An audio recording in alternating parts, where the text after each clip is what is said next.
Nous avons un premier temps sur le thème Travail invisible et pourtant vital. Et je vous demande d'accueillir Sophie Rigard, Émile Yanet et Daniel Verger du Secours catholique.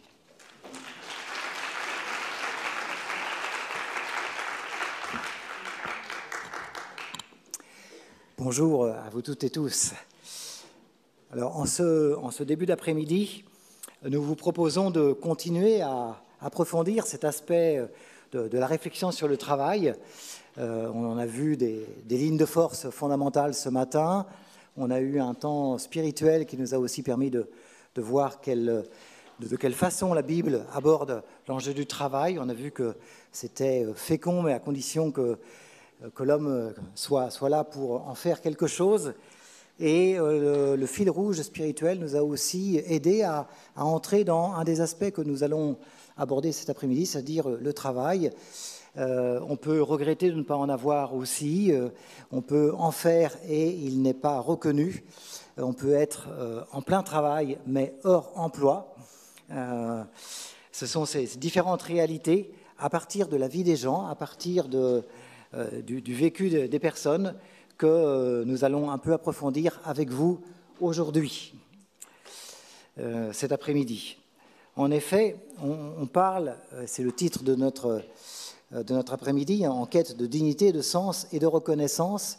Et notre intervention s'intitule « Le travail invisible et pourtant vital ». Nous faisons tous du travail, beaucoup de travail souvent. Il est rémunéré ou pas, il est reconnu ou pas. Et pourtant, nous pensons que dans bien des cas, il est vital à la société. Mais voilà, cette reconnaissance, c'est quand même essentiel. Être reconnu pour ce que l'on fait, ça ne va pas forcément de soi. Et en cela, on dit que le travail est invisible. Finalement, est-ce que ce n'est pas plutôt nous qui ne voyons pas le travail très visible qui est sous nos yeux, mais qui ne regardons pas assez, alors qu'il est là, qu'il est fait, mais nous ne le voyons pas. C'est peut-être ça, le petit affinement de regard que l'on va essayer. Alors, peut-être pour commencer, puisque nous sommes aussi dans une démarche participative, avant que Emilia, Sophie et moi-même intervenions plus avant, je vous propose de prendre avec votre voisin, voisine, 2-3 minutes pour vous partager, en regardant par exemple dans votre agenda, pas forcément en le regardant sur le téléphone, mais en y réfléchissant, une chose ou deux que vous avez fait ces 8-10 derniers jours et qui a beaucoup de sens pour vous, même si elle n'était pas forcément rémunérée. Mais voilà, un travail qui a du sens et qui vous semble essentiel à la société, qui a été visible ou pas très visible, reconnu ou pas très reconnu, rémunéré ou pas, mais que vous avez envie de partager. Donc on peut se prendre 2-3 minutes, simplement avec son voisin ou sa voisine, pour se partager ça. Vous verrez, il y en a plein de choses à se dire en fait.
Voilà, alors.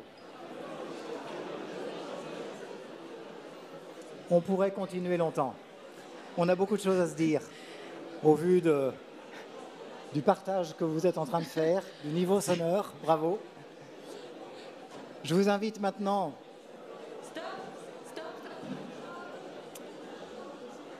à faire une pause dans ce partage. La lumière nous y aide. Voilà. Ben vous voyez, hein, tout de suite, on a plein de choses à se dire sur tout le travail qui a du sens que l'on fait. Et avec Sophie, on va en prendre un ou deux exemples. C'est ça. Je vais vous demander de nous dire une chose, s'il vous plaît. Que vous avez Ça tombe sur partagé. vous, désolée. Si Ça vous le tombe voulez, sur hein, vous n'êtes pas obligé. Alors, bon, accueil de SDF. Voilà. Ouais, accueil de SDF. Merci que beaucoup vous avez fait récemment. pour ce partage. Monsieur. Alors, moi, j'ai monté un dossier administratif pour une personne. Ce sont deux excellents exemples. Exactement. Effectivement, quand on regarde du côté de nos vies, on se rend compte qu'on fait beaucoup de choses dans le hors-emploi aussi. On contribue ainsi à l'entraide. Et je vais prendre un exemple que Emilia me partageait en fait hier soir. Dans leur groupe du Secours catholique, un groupe de mobilisation citoyenne, il y a beaucoup d'entraide également. Et une des personnes a récupéré un canapé qui a besoin d'être remis à neuf. Et Emilia s'est proposée pour le faire. Mais ça demande du tissu, ça demande de la compétence. Vraiment, moi, je ne saurais pas du tout le faire. 2 jours d'activité qui va être comme ça, faite, parce que c'est l'entraide qui prévaut dans le groupe. Ça sera reconnu ou pas, ça sera visible ou pas, mais c'est fait. C'est fait parce que c'est nécessaire, ça vient, et c'est comme ça qu'un groupe fonctionne et vit. Et ça demande de la compétence, de l'expertise. Vraiment, moi, je suis incapable de faire ce travail-là. Donc, on fait tous beaucoup de choses. Mais qu'est-ce qu'on fait de tout cela? Comment faire reconnaître ces activités? Parce qu'on peut se dire, c'est très bien, la gratuité, c'est important. La gratuité, c'est ce qui fait aussi que notre monde fonctionne. Mais si on en reste là, comment on fait avec les personnes qui n'ont pas un travail rémunéré pour être reconnues dans la société? Comment on fonde une reconnaissance des activités, des compétences, de tout ce qui fait tenir la société, l'éducation des enfants? On a vu cela tout à l'heure dans le fil rouge spirituel. Donc oui, il est bon de reconnaître, de savoir voir ce travail trop souvent invisible, mais pourtant vital, mais de savoir se dire aussi que, eh bien, il faut qu'on puisse reconnaître notre interdépendance. Nous ne sommes pas autonomes, on a une injonction à l'autonomie, mais en fait, nous sommes interdépendants les uns des autres, et c'est une bonne nouvelle. On a besoin les uns des autres, mais on a aussi besoin de mieux reconnaître les contributions vitales apportées, en particulier pour les personnes qui n'ont pas la reconnaissance venant d'un travail rémunéré. Et ce travail-là, cet approfondissement-là, on l'a fait parce qu'avec d'autres associations, dont certaines sont là, les Fédérations des centres sociaux, les accorderies, et puis Equitase, on a mené une réflexion au long cours au Secours catholique sur plusieurs années, un travail partenarial sur la protection sociale. Comment vivre une protection sociale encore meilleure, encore plus douce et solidaire. Et on l'a fait en partant de l'expérience de vie des personnes expérimentant la précarité, exclus du marché de l'emploi souvent, hein, même si on a dit qu'il s'améliorait, en fait, pour beaucoup d'entre nous, ça reste une expérience dure. Il peut y avoir des problèmes de santé, il peut y avoir aussi des difficultés à faire reconnaître une expertise ou une expérience, par exemple, construite ailleurs.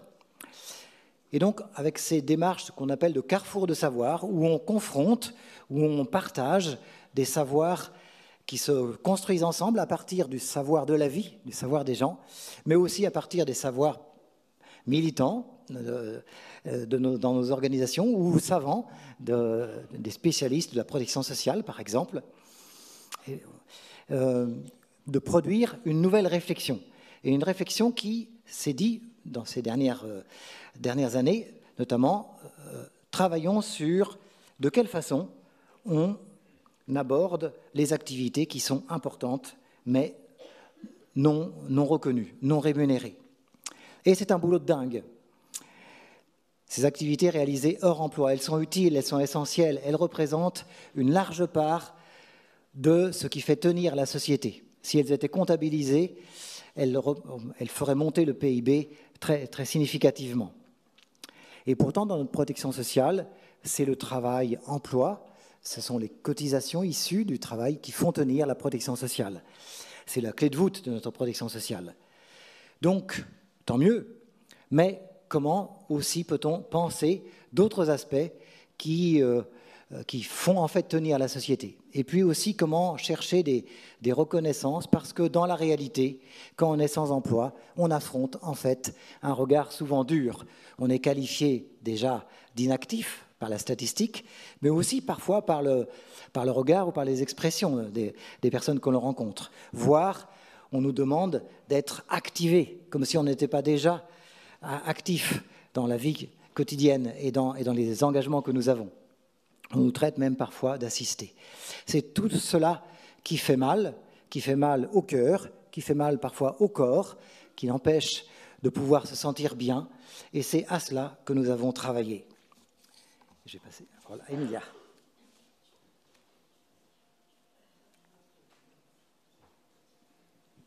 Bonsoir.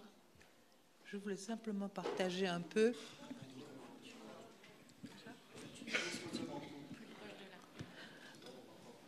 Bonsoir. Je voulais déjà partager un peu le quotidien du groupe de Lyon, de la mobilisation citoyenne.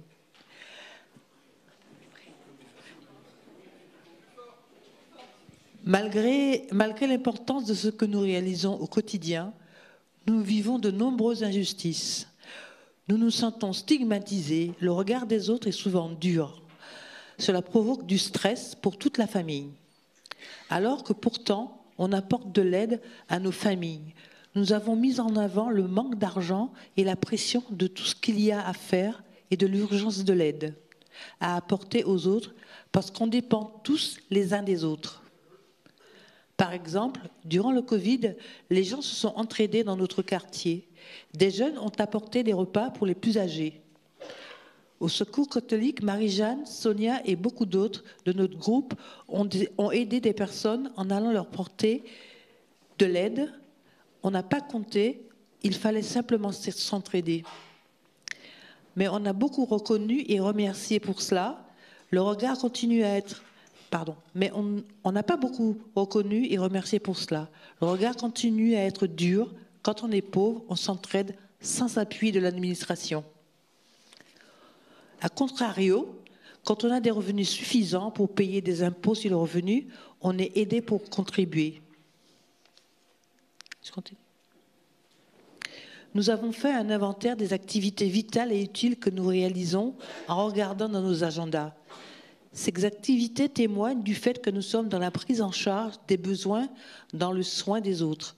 Prendre soin de soi, des autres, de sa famille, des voisins et aussi, c'est très important. Ce sont souvent des femmes qui le font hors du temps rémunéré. Nous nous organisons pour le faire sans que personne ne nous le demande, mais parce que cela est nécessaire. Cela fait tenir une famille, un quartier. Au Secours catholique aussi, il y a beaucoup de femmes dans le groupe, plus que d'hommes. Nous sommes plus pénalisés, nous sommes en charge de la famille et nous avons beaucoup d'empathie. Ça nous amène à faire des choses et à aider les autres, mais cela reste un travail non reconnu et non rémunéré. Merci.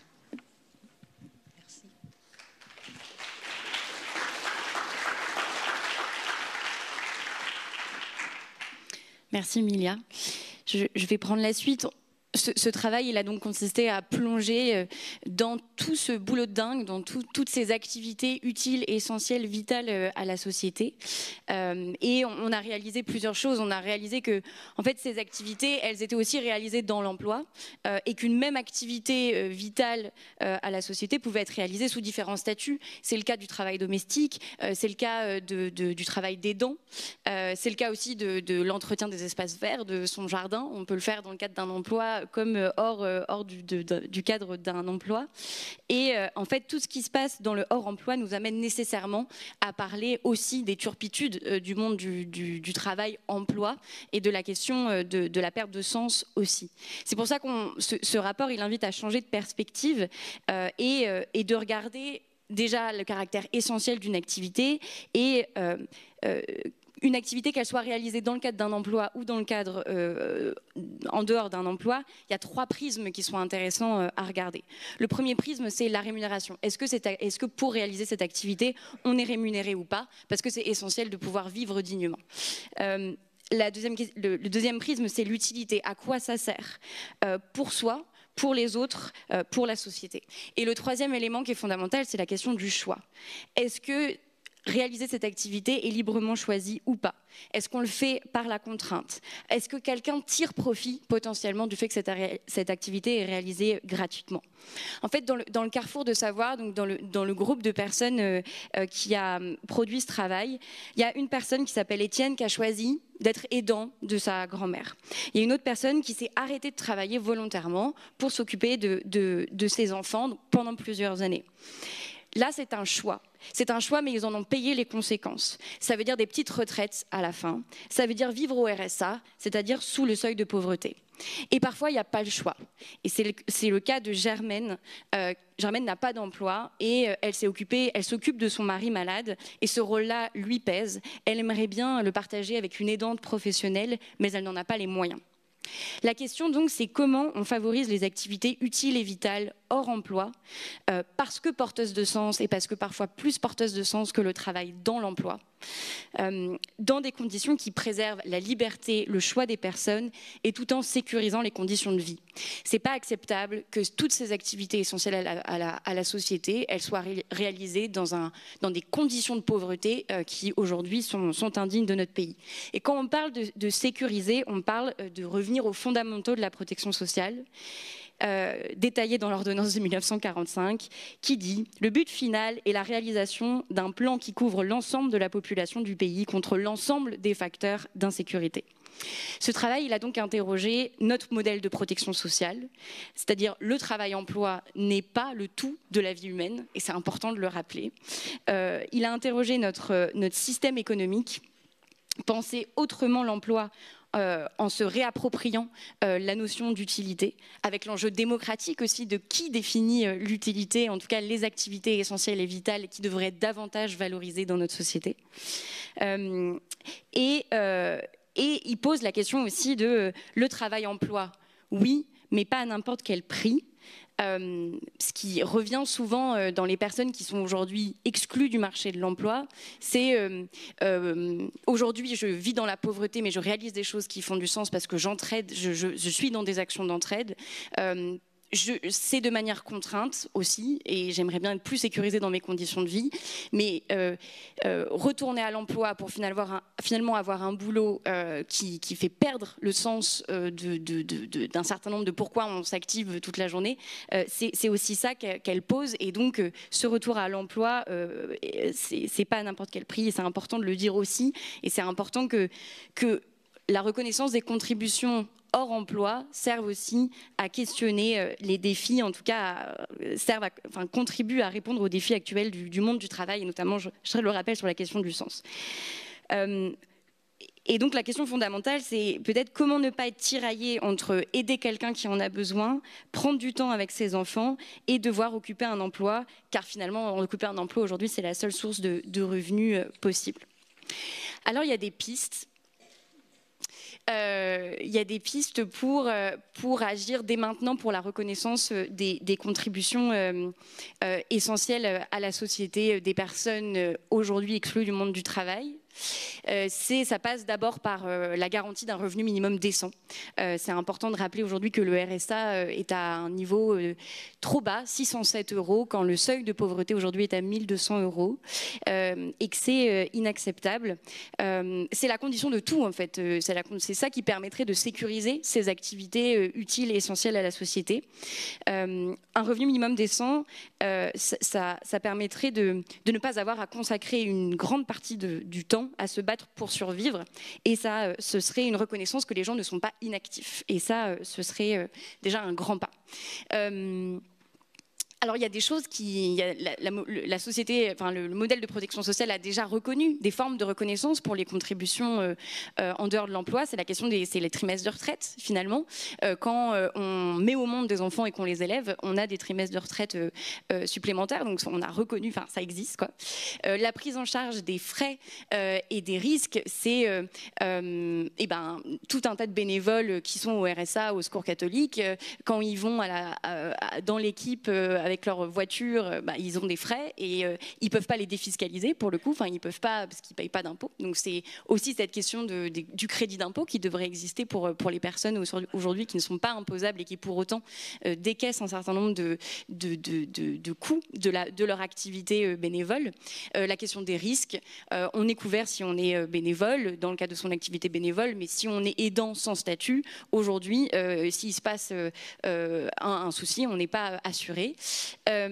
La reconnaissance symbolique, ça c'est quelque chose qui ressort beaucoup. Les personnes, elles nous ont dit, en fait, la première chose qu'elles voudraient déjà, c'est ne pas être stigmatisées. C'est déjà ça. C'est ne pas entendre à longueur de journée dans la bouche de certains responsables politiques que ce sont des fainéants, des profiteurs des aides sociales et qu'ils ne font rien et qu'ils ne veulent pas retourner à l'emploi. Ça n'est pas ça leur vie et ça n'est pas ce qui nous témoigne.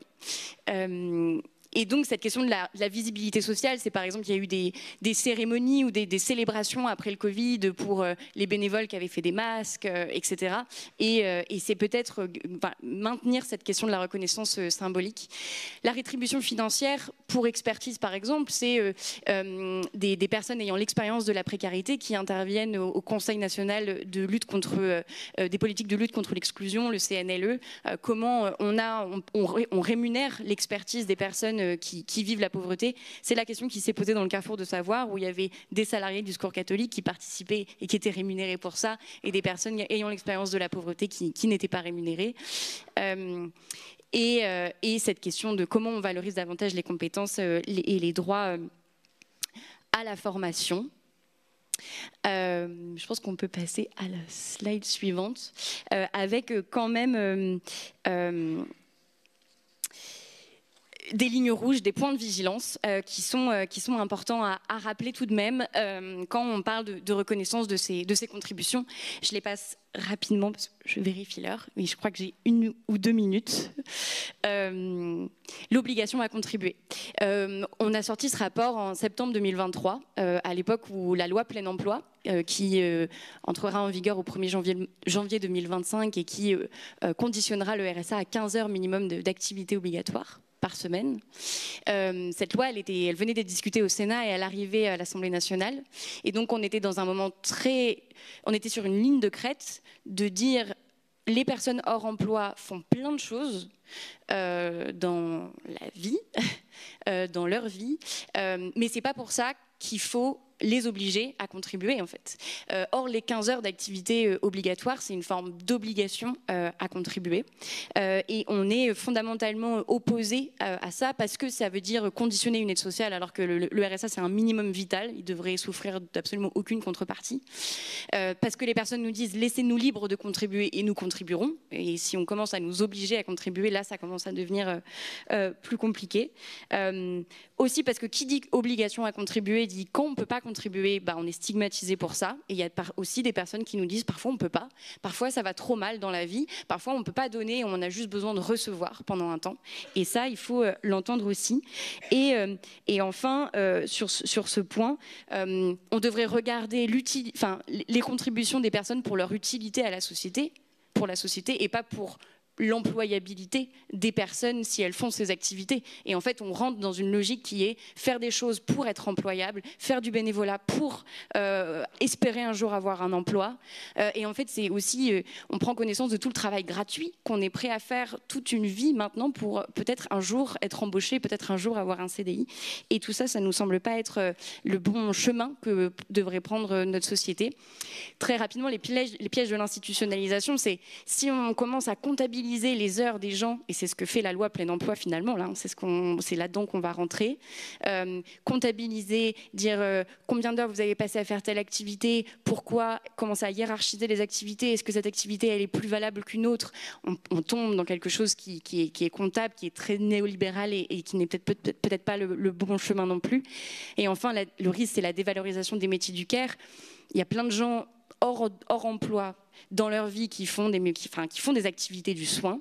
Mais du coup, le risque, c'est de se dire, mais si on peut faire ces activités en dehors d'un cadre professionnel, pourquoi on paierait des gens pour le faire? Et qu'en fait, tout ça, de dévaloriser encore plus les métiers du care, qui n'ont pas besoin d'être plus dévalorisés dans nos sociétés aujourd'hui. Et donc, comment on lutte contre ça, comment davantage valoriser les activités essentielles contribue aussi, hors emploi, contribue aussi à les valoriser quand elles sont réalisées dans l'emploi. On arrive à la fin. Nous, ce qu'on fait de ce rapport, on n'a pas des solutions magiques toutes prêtes. C'est un appel à poursuivre ces réflexions-là, à alimenter le débat public, à faire en sorte que les personnes qui sont concernées par ça s'expriment, parce que c'est de plus en plus compliqué, en fait. L'accumulation des lois qui les stigmatisent fait qu'ils ont de plus en plus de mal à relever la tête et à exprimer aussi comment eux vivent tout ça. Et encore une fois, il faut qu'on cesse le mépris et la stigmatisation envers les personnes exclues. Je vous remercie beaucoup.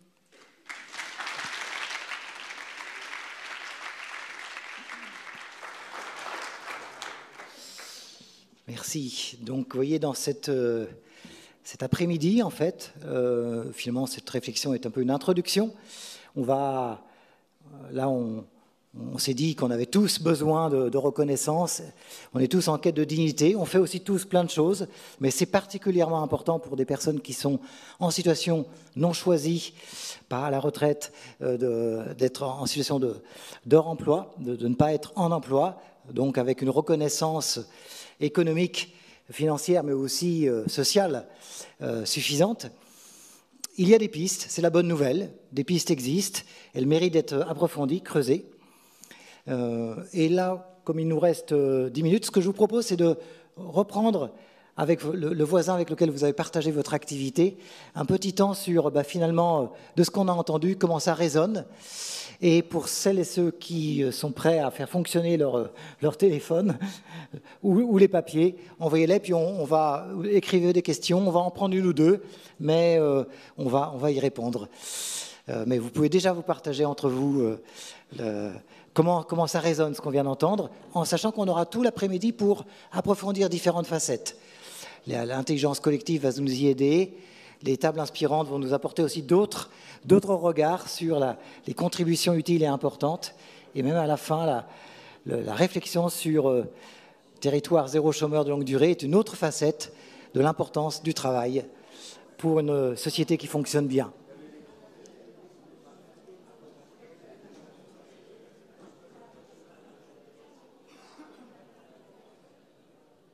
Et maintenant, on va se mettre à l'écoute de certaines de vos questions. Dominique.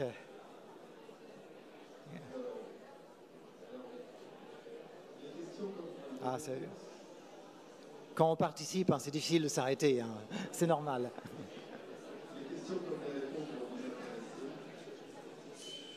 Et donc, plusieurs questions tournent autour de votre objection à la contrepartie qui va être fixée au RSA, l'obligation d'activité. Donc une première question, et puis il y en aura d'autres qui vont défiler.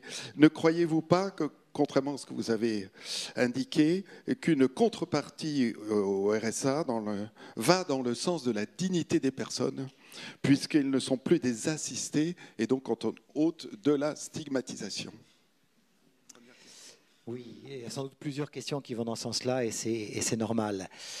En fait, au Secours catholique, une des grandes leçons de la réflexion qu'on a eue sur la protection sociale, c'est que les personnes disaient fondamentalement, nous avons absolument besoin de nous sentir protégés, de ne pas. C'est ça la protection sociale. On a une protection, une sécurité sociale pour tous. devant les aléas et les accidents de la vie. Mais on veut contribuer à la société. Et d'ailleurs, on y contribue. Et en fait, ce que l'on veut, c'est que cette contribution, elle soit reconnue. Mais ce n'est pas possible de ne rien faire dans la vie, sauf si on a trop mal, sauf si on est trop malade, sauf si on est trop cassé. Mais on a tous envie de contribuer. Et c'est bien cela qui est au cœur. Oui, la contribution, elle doit être favorisée, elle doit être encouragée, elle doit être accompagnée aussi parfois. Mais la solidarité, c'est le fondement de notre société. Donc il faut qu'on puisse être suffisamment solidaire pour que ce soit reconnu comme un droit fondamental, inaliénable, insaisissable, de pouvoir être aidé suffisamment pour vivre, non pas confortablement, mais simplement pour ne pas être dans la misère absolue, être avec ce qui nous permet de savoir ce qu'on va pouvoir donner à manger à ses enfants ce soir et demain. Et dans un cercle de confiance, eh bien oui, on contribue, et c'est bien l'expérience que nous faisons au Secours catholique. C'est formidable tout ce qui se fait. Et l'exemple que je donnais tout à l'heure de l'activité d'Emilia qu'elle me confiait hier, moi je ne suis incapable de le faire.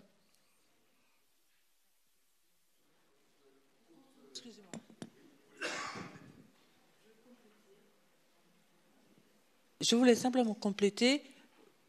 Il ne faut pas non plus oublier qu'il y a un groupe de personnes qui ont besoin de cela.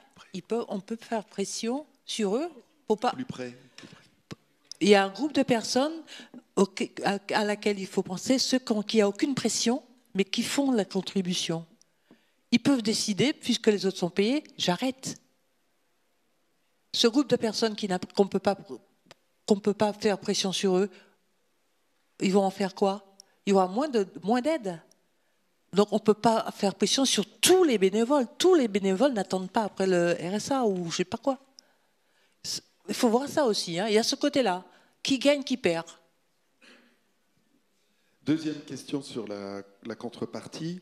Est-ce que la demande de contrepartie pour le RSA, est-ce que ça ne permet pas de diminuer la fraude sociale et le travail au noir, puisque avec une obligation de rendre visible votre contribution, vous diminuez les risques de travail au noir?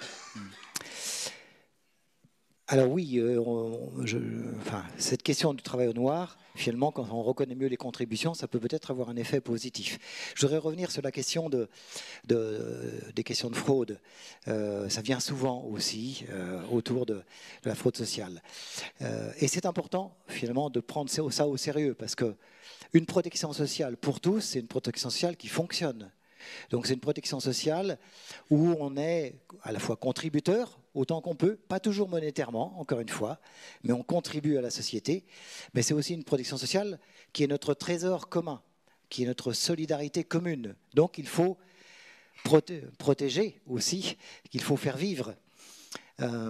Et d'ailleurs, c'est aussi pour ça qu'elle est paritairement pensée pour pouvoir faire en sorte que les ressources et les dépenses correspondent. Et c'est le cas globalement sur les 800 milliards pratiquement de la protection sociale. Il y a des branches qui sont bénéficiaires, d'autres qui sont déficitaires, mais au total, on est à peu près à l'équilibre. Et donc oui, il faut des contrôles, bien sûr. Il faut que ces contrôles se fassent, mais il faut qu'ils se fassent en repérant bien les grands enjeux. La grande fraude, c'est la fraude fiscale aujourd'hui. La deuxième fraude, quand on parle de la fraude sociale, elle existe.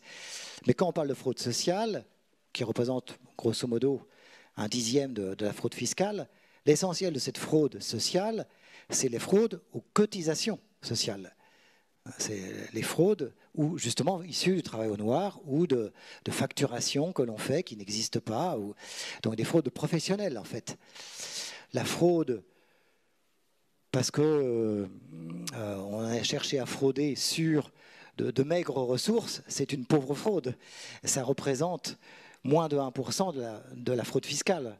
Donc on a une responsabilité commune de préserver, donc, y compris par des contrôles, le fait que la protection sociale fonctionne, mais ne perdons pas le sens des proportions et ayons donc un regard proportionné à ces enjeux de fraude.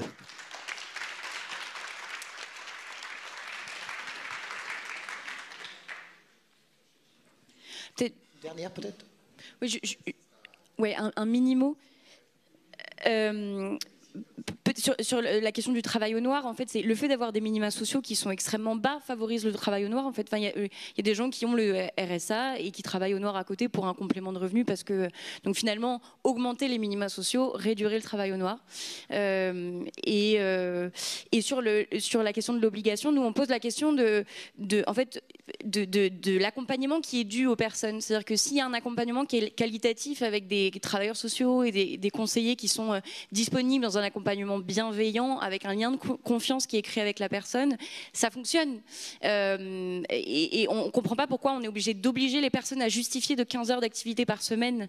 En fait, cette question de l'obligation avec une menace de sanction, hein, parce que du coup, c'est aussi ça derrière, c'est contrôle de 15 heures d'activité et menace de sanction si elles ne sont pas réalisées. Et donc ça, c'est pas, à notre sens, la manière d'avoir un accompagnement bienveillant et de confiance avec une personne. Et encore une fois, l'administration, l'allocataire a le devoir de chercher un travail et à être dans une logique d'insertion sociale et professionnelle, mais l'administration a le devoir d'accompagner la personne. Et ce devoir d'accompagner, je ne suis pas sûre que l'obligation le serve dans une relation humaine et bienveillante. Une dernière question, on répondra en 1 minute. Elle est tellement vaste, mais au moins elle sera entendue. D'accord avec ce que vous avez présenté, mais quel est le système économique qui permet de financer les salaires de tous ces invisibles que vous voulez maintenant rémunérer, qu'ils deviennent professionnels ou qu'ils restent soi-disant bénévoles? Alors la reconnaissance, heureusement, ne passe pas que par le financement.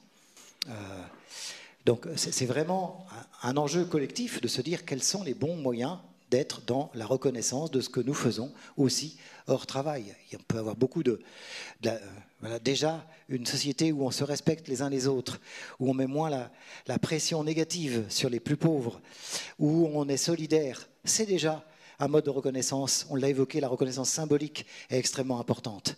Donc heureusement, il n'y a pas que le travail sur le plan de la rémunération. Peut-être aussi qu'on pourrait réfléchir, on y réfléchira ce soir, à des formes de garantie d'emploi, comme l'invente Territoire zéro chômeur de longue durée, pour que des personnes qui n'ont pas réussi à avoir un emploi, mais qui savent qu'après tout, le droit à l'emploi, c'est un droit, qu'on s'organise dans un territoire pour se dire plus de chômeurs de longue durée, et ainsi chacun peut retrouver, s'il le souhaite, s'il le peut, un emploi qui lui correspond.